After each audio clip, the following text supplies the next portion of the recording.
Bonjour à toutes et à tous, bienvenue dans ce nouveau PF Décrypte. Au programme aujourd'hui, la première conférence de presse de Christophe Galtier en tant qu'entraîneur du PSG. On va voir ce qu'on en retient avec notamment quelques grands points majeurs, discipline, style de jeu des joueurs, on va voir tout ça ensemble et notamment enfin avec l'inépuisable Arthur. Forcément heureux de voir du nouveau au PSG, du concret, un entraîneur, je sais que tu es content. Bah, tu vois, maintenant je suis comme les grandes stars, je choisis mes matchs. C'est pour ça. Ouais, les mercato, c'est bon. Voilà. Bon, écoute, je choisis mes disponibilités. Non, bah ouais, content d'être là et puis de parler un petit peu des choses qui avancent, ça fait plaisir. Voilà, je sais que là ça te fait plaisir. Je sais que la semaine, là, il y a pas longtemps, quand je t'ai proposé une vidéo sur Dagba, t'étais plus réticent. Là, plus de choix qu'il a. Il y a pas que ça pour de vrai, on se taquine. Mais bon, en tout cas, on va se lancer sur Christophe Galtier. Et avant de démarrer, comme d'habitude, n'oubliez pas le petit j'aime pour nous soutenir, c'est important. Et puis abonnez-vous en activant la cloche pour être sûr de ne rien manquer de l'actualité du PSG. C'est parti pour la conférence de Christophe Galtier au PSG. Premier point retenu, peut-être le plus important, celui qui a le plus marqué les esprits, tout ce qu'il a pu dire sur la discipline. J'ai choisi quelques phrases pour résumer un peu ça. Il a notamment dit qu'il n'y aura pas de compromis par rapport à ce que doit être la force du groupe. On doit avoir un projet commun sans compromis. Je sais que j'aurai l'appui de la direction à partir du moment où un joueur, n'importe lequel, n'entrera pas dans ce qui est demandé. S'il y a des joueurs qui sortent du cadre, ils seront écartés. On verra en interne comment. Pas un joueur sera au-dessus de ce que doit être le groupe. Je pense, Arthur, c'est des messages qui plaisent. Écoute, oui, c'est déjà Bon, après, on s'y attendait un petit peu avec ce qu'avait déjà dit Nasser. C'était évident que si Galtier dans sa conférence de presse disait tout l'inverse, on était mal barré. Après, on sait que Galtier, de toute façon, lui, ce qu'il veut, c'est un groupe uni, c'est une force collective, qu'il entend sublimer par les individualités qui sont extraordinaires au PSG. Mais avant tout, lui, ce qu'il veut, c'est un groupe incroyable qui vit bien. Il le sait à différents égards, déjà pour les résultats, mais aussi, il l'a dit, pour créer une sorte d'émulsion. Si le groupe vit bien, qu'ils ont des objectifs, des records à aller chercher, il sait que il y aura moyen plus facilement d'y accéder parce que tout le monde sera impliqué. Donc oui, pour moi, c'est des mots forts. Après, c'est des mots attendus, donc on va pas s'enflammer non plus pour ça. On s'attendait carrément à ce qu'il le fasse. Maintenant, on va voir le concret sur le terrain. Qu'est-ce que cela implique? Messi va pas courir comme Marco Verratti ou comme Neymar même, pour ceux qui aiment bien dire qu'il court pas, mais bon, par rapport à Messi, il court quand même beaucoup plus. Donc ça va être quoi? Messi court pas, je le mets sur le banc. Enfin, je pense qu'il y aura de la nuance. Il y a des limites quand même. Voilà, dans le contrat qu'il va passer avec les joueurs. D'ailleurs, le contrat qu'il devrait faire signer avec Luis Campos aux joueurs, j'imagine pas qu'on retrouve des trucs comme t'as pas assez couru dans le match, donc t'es sanctionné de 3 000 €, et puis si tu recommences, t'es écarté de l'équipe. Je pense pas qu'on aura ça, mais par contre, dans la rigueur, l'arrivée aux entraînements, dans la vie collective, quand ils font des trucs ensemble, peut-être des mises au vert, les comportements hors terrain, les réseaux sociaux, je sais pas. Il va peut-être y avoir beaucoup de pôles dans lesquels le PSG va devoir peut-être se restructurer. Et en ça, je pense que c'est une bonne chose, même si maintenant, on attend le concret, les choses, on va dire clairement, voir comment ça va se passer. Par exemple, il veut plus d'Herrera. Il en fait quoi? Ne vise pas Herrera. Non, mais par exemple, c'est concrètement, qu'est-ce qui va se passer pour lui? Est-ce que c'est une idée d'un loft? Et est-ce qu'il va réussir à le convaincre? Un joueur, par exemple, qui fait un bon début de saison, mais qui vrille totalement à un moment, comment il va être géré? Parce que il l'a dit. Il y a forcément dans un groupe des moments, des petites erreurs, des petites choses qui se passent pas. Je pense pas qu'il y ait non plus. Ça reste des êtres humains, on peut arriver en retard une fois. Voilà, c'est ça. Donc je pense pas qu'il y ait une intransigeance totale. J'ai envie de voir comment elle s'exprime, où est le degré de nuance, etc. Mais oui, c'est très intéressant. Quand on a vu un PSG totalement livré à ses individualités pendant presque 2 ans, maintenant il est temps de revoir un groupe pour sublimer, justement, comme il l'a dit lui-même, ces grands joueurs. Si on le sait, si Neymar, Messi, Mbappé, ils sont heureux, qui sont en pleine forme physiquement et qui savent un peu comment jouer avec les pistons, ils ont trouvé tactiquement comment bien jouer tous ensemble. Ça peut être extraordinaire, on va pas se le cacher. Neymar qui a la passe, Messi il faut pas ses buts, Mbappé il est incroyable. Les milieux de terrain, on en parlera plus tard avec le recrutement.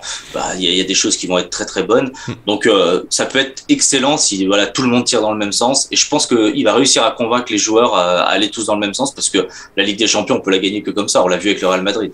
Oui, c'est clair, mais il y a quand même un point de prudence face à cette conf. Voilà, on l'a vu plusieurs fois dans le projet, il y a même eu un article il n'y a pas longtemps, je crois, à Nasser, qui avait promis tous les 2-3 ans des changements. On doit arriver au problème, à la saison dernière, qui est pas catastrophique, mais pas loin.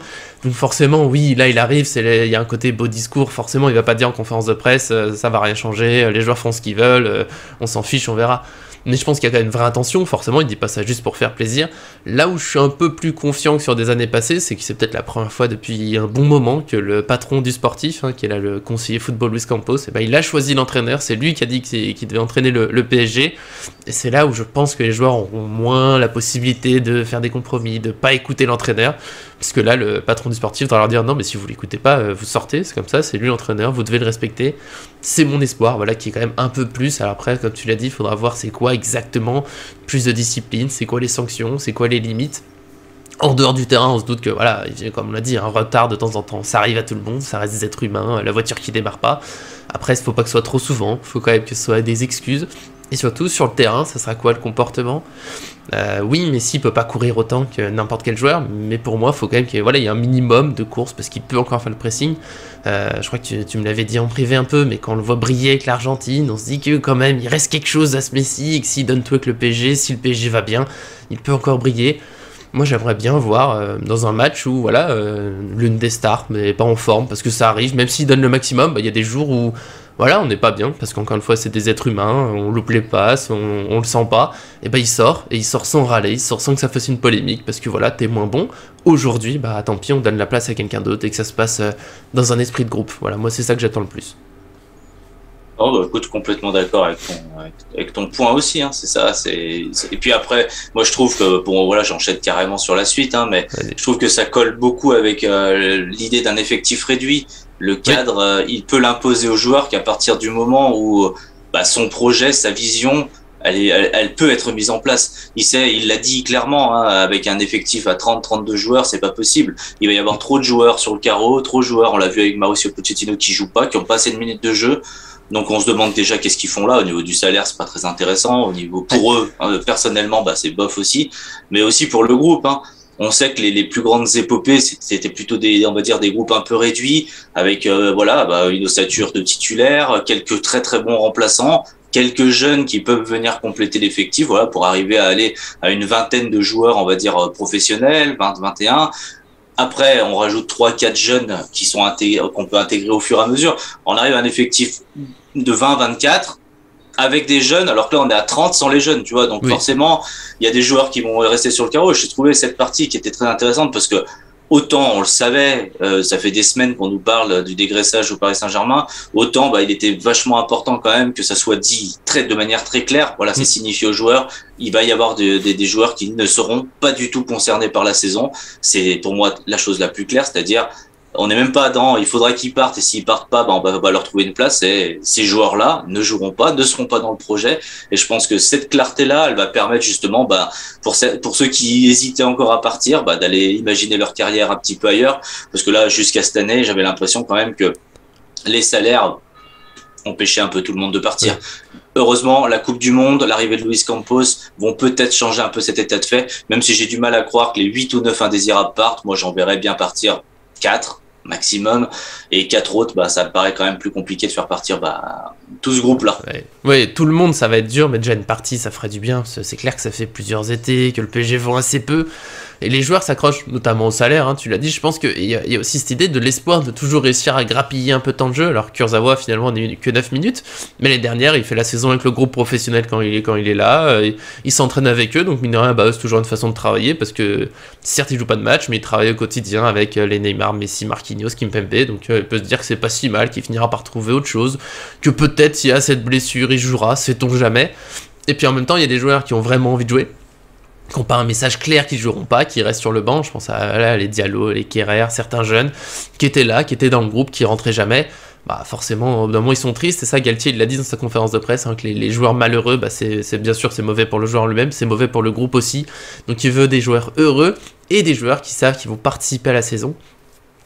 Donc je pense que ça, oui, c'est un point important. Moins de joueurs, mais des joueurs qui savent qu'ils sont là pour quelque chose, qui vont servir à quelque chose, et ceux qui n'ont pas de place, vous partez. Et je pense que dans une année en plus, avec la Coupe du Monde qui arrive dès novembre, ça va peut-être aider certains, voilà, qui font un peu dur à le suspense, on va dire, à partir. Si Draxler, par exemple, dans la catégorie de joueurs qui jouent plus trop, mais qui jouent quand même de temps en temps, bah là, si on lui dit cet été, bah tu joueras pas cette saison, voilà, le projet c'est sans toi, on compte plus sur toi.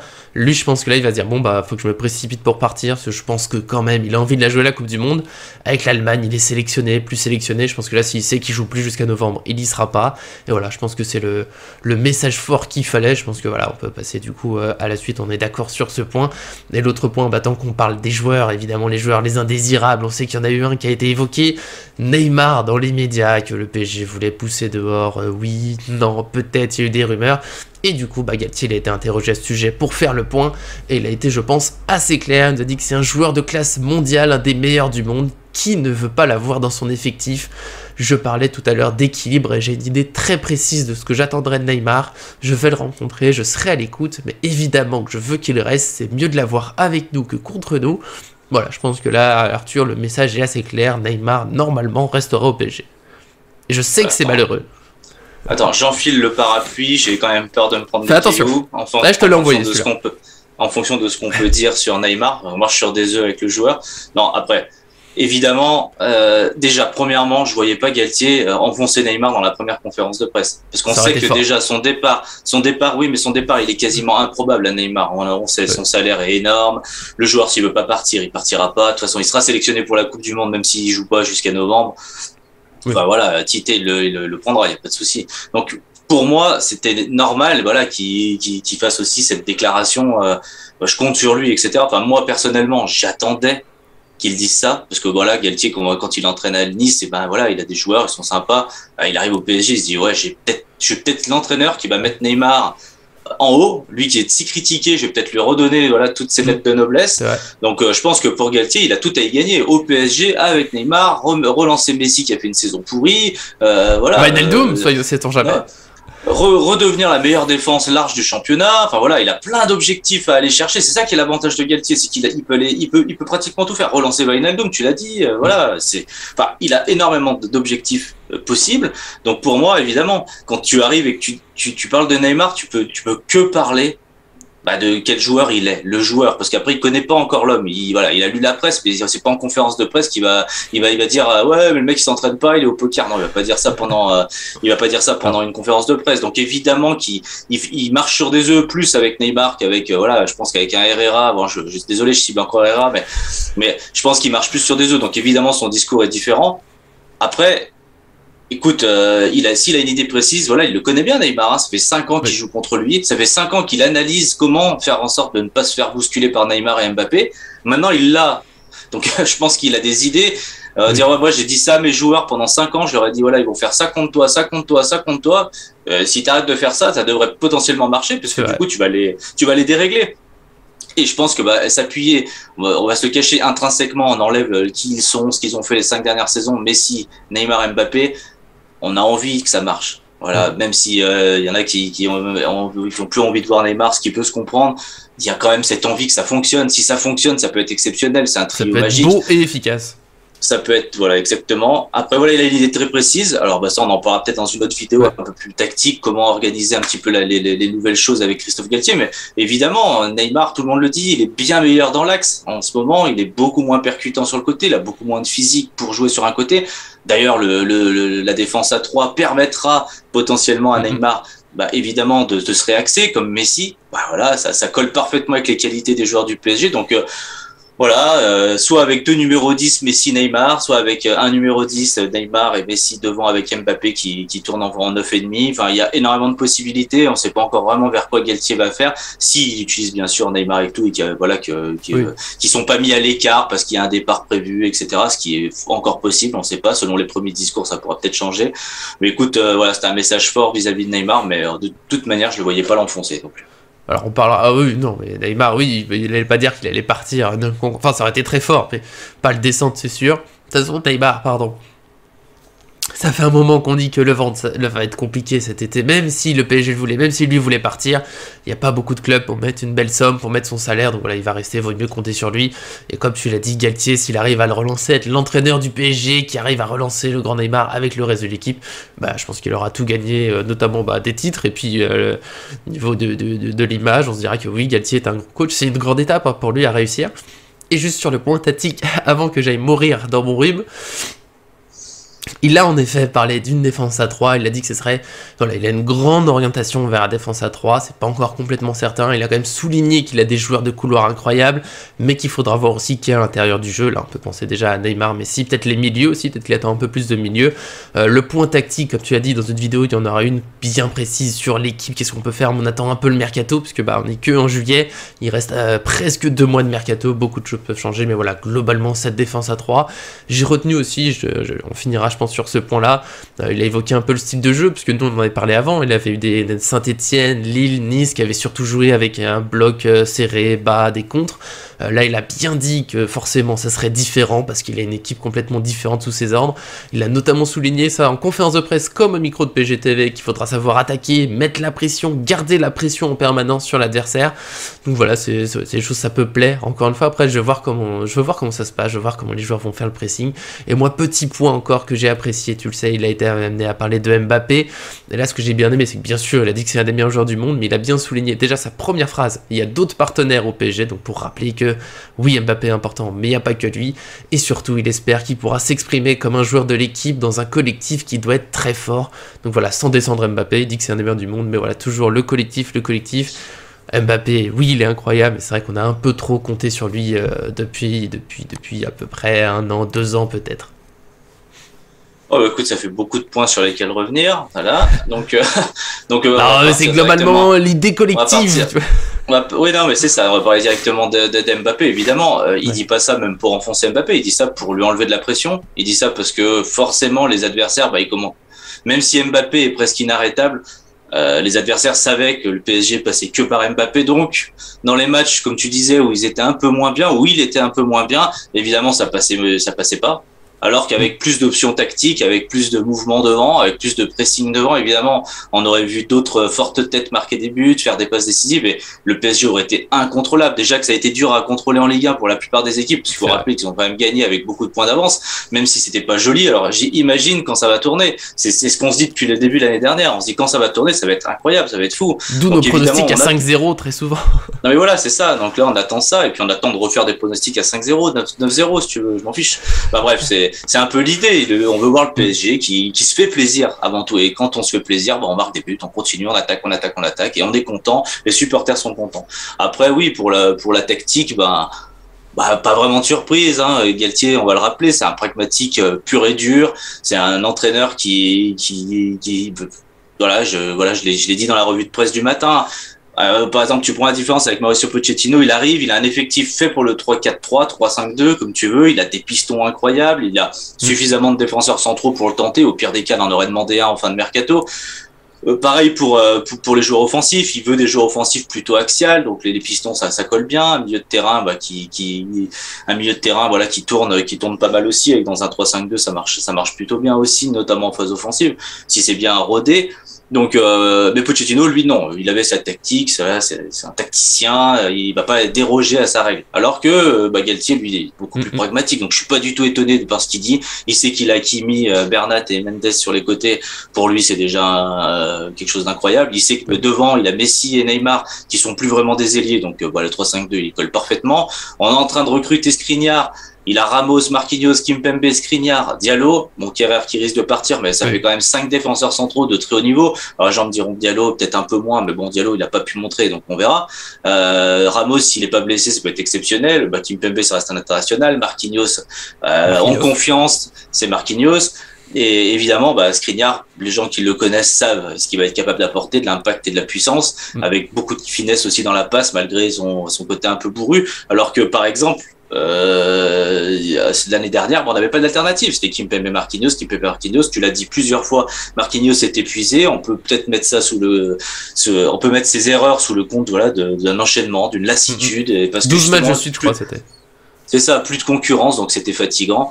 Donc évidemment, la mise en place tactique, je suis pas étonné qu'ils disent tout ça, ça paraissait logique par rapport à son pragmatisme. Maintenant, comment il va réussir à animer ça? Et puis voilà, on attend les joueurs. Hein. On a vu, je vais faire juste un petit point sur les joueurs qui arrivent. Skriniar, c'est pour apporter de la puissance en défense, parce que moi j'ai trouvé, et je pense que lui et Campos ont trouvé aussi que la défense du PSG était peut-être trop gentille. En Ligue des Champions, il faut peut-être des joueurs là qui n'aient pas peur, ils vont au duel, ils vont au combat, et c'est des machines de guerre. C'est pas forcément que des esthètes et des super jolis joueurs à voir jouer.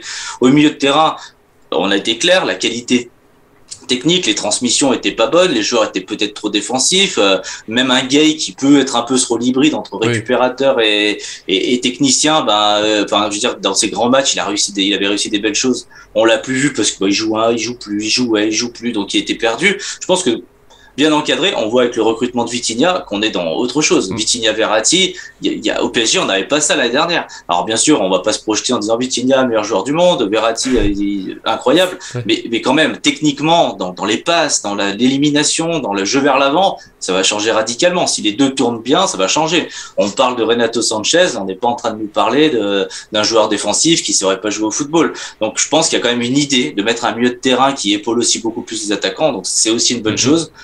Et puis après, offensivement, c'est un peu plus flou, mais on a Kalimundo qui est là, on a Scamacca qui est cité régulièrement, qui pourrait arriver. Il faudrait peut-être quelqu'un aussi pour on va dire suppléer Neymar, hein, si on partait du principe qu'il soit droit. Il y a toujours Sarabia dans l'effectif. Il y a plein de petites choses. Mais je trouve que voilà, l'orientation donnée au mercato est plutôt positive. Les manques, c'est pas forcément des manques de joueurs. Là, on est en train de projeter des vrais manques techniques, tactiques. Skriniar, le côté costaud, Vitinha, le côté technique, c'est ce qui nous manquait aussi. Et la concurrence, ça va apporter, parce que la concurrence au PSG, elle va être importante, parce que les joueurs qui disent, de toute façon, je vais jouer, et qui font plus grand chose, on les connaît. La concurrence, ça apporte forcément la remise en question, et du coup, des meilleures choses. Voilà. Après, il faudra voir pour la suite de ce mercato. Il y a aussi un poste, on n'a pas trop évoqué pour l'instant dans la rumeur, il n'y a pas grand chose, sauf le fait qu'on chercherait un joueur, mais ça, c'est logique, c'est un latéral droit. Une fois que Dagba part à Strasbourg, et qu'on veut jouer en 3-5-2, Kerrer, il peut dépanner arrière droit, mais dans un rôle de piston, c'est quand même un peu limite offensivement. Donc voilà, il y a ce joueur peut-être un peu bonus qui arrivera peut-être tardivement, on verra comment ça sera. En tout cas, nous on sera là évidemment pour faire vivre encore ce mercato. Pas beaucoup de rumeurs pour aujourd'hui, puisque Galtier est arrivé, c'était le grand sujet du jour. Donc nous on essaie de retenir les points les plus importants. Dites-nous bien sûr dans les commentaires ce que vous en pensez. Si vous avez vu d'autres phrases qui vous ont marqué, on n'en a pas parlé, on sera là dans les commentaires bien sûr pour en parler avec vous. En attendant évidemment, abonnez-vous pour ne rien manquer. Comme j'ai dit, on sera là, on sera de retour, il y aura d'autres analyses, le mercato, vous le savez, on est là toute l'année pour parler du PSG. Et par exemple, en attendant, vous avez aussi la présentation de Vitinha, la première et pour l'instant seule recrue du PSG cet été.